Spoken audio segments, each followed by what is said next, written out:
डायन की डरावनी कहानी। यह कहानी एक छोटे से गांव नरकटिया की है, जो घने जंगलों और वीरान रास्तों से घिरा हुआ था।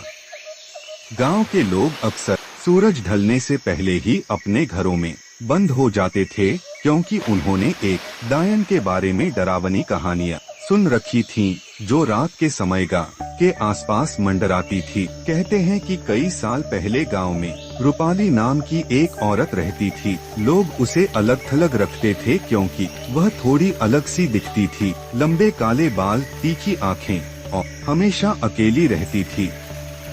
एक दिन गांव वालों ने उसे जादू टोना करने के आरोप में पकड़ लिया और उसे गांव के बाहर एक पुराने पीपल के पेड़ से बांधकर जला दिया। मरने से पहले रूपाली ने गांव वालों को श्राप दिया कि वह वापस आएगी और एक एक कर सबको ले जाएगी। कुछ सालों तक सब कुछ शांत रहा, लेकिन फिर अचानक गांव में अजीब घटनाएं होने लगी।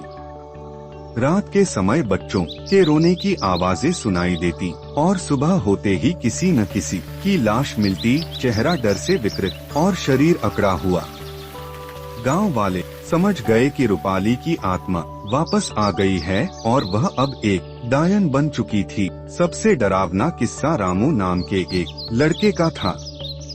रामू हिम्मती था और इन बातों पर विश्वास नहीं करता था। एक रात वह अपने दोस्तों को चैलेंज देने के लिए उस पुराने पीपल के पेड़ के पास गया। उसके दोस्तों ने सुना कि रामू हंसते हुए जंगल की ओर जा रहा था, लेकिन कुछ देर बाद उसकी चीखें गूंजने लगी। जब सुबह गांव वाले उसे ढूंढने गए तो उन्होंने देखा कि रामू पेड़ से उल्टा लटका हुआ था। उसकी आंखें बाहर निकली हुई थीं और चेहरा सफेद पड़ चुका था। उस दिन के बाद किसी ने भी उस रास्ते पर कदम नहीं रखा। गांव वालों का मानना था कि डायन अब भी उस पेड़ के पास रहती है और जो भी उसकी जगह में जाता है वह कभी वापस नहीं आता। आज भी अगर आप नरकटिया गांव के पास से गुजरें और ध्यान से सुने तो आपको किसी औरत की धीमी हंसी सुनाई दे सकती है और शायद वो आपको भी अपने साथ ले जाने आ रही हो।